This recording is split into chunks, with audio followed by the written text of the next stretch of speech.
Right. Yeah. There are many tests being in the U.S. Approved by FDA EUA process. So most of those tests are PCR based. Right. So when we talk about PCR, so it's in general you design a specific probes to target certain regions on the viral genome. So in order to do that, you have to know the viral genome sequence first. And also, you design those probes is pretty specific. So the PCR test, is typically vulnerable to viral mutations. And also, but it's during the crisis. The PCR test is a pretty, kind of a common reason is because it can be done quickly and is inexpensive. So that's why we see a lot of PCR tests around. However, PCR tests, there are its limitations. They typically just give you a yes or no answer. It's when you just want to triage the patient with COVID-19, it's good enough. But then when you want to understand more, then PCR does not provide those informations. For example, if you get a COVID PCR test is negative, but the patient is still sick, right? So you still need to figure out what caused the problem.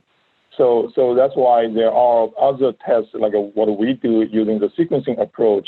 So basically, we can provide a lot of more information, including the genome information, the mutation. So we can use the sequencing approach for surveillance, but also track emerging viral strains, the viral transmissions.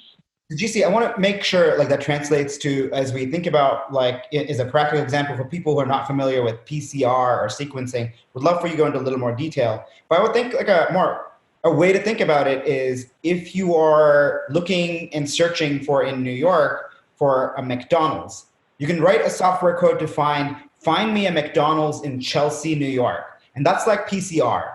It's very specific. It finds that one location for you and says, yes, present or not present.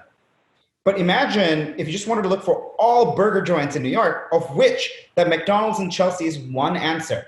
That's what ID by DNA in a way is sort of doing. Or if you're eating and consuming food, you're not only looking at burgers, you can actually also look at if you consume sushi and other things. You can find everything in that. And that is the advantage of looking at a sequencing-based test, which is not looking at probes that you've designed for a specific virus.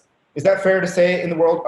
And 99% of the tests that have come to market today, actually all of them that we see on our list that we publish are PCR-based tests. Is that a large right. Yes, most of the tests is the PCR-based test. I mean, there are a couple of reasons, using the sequencing approach is still not widely used yet.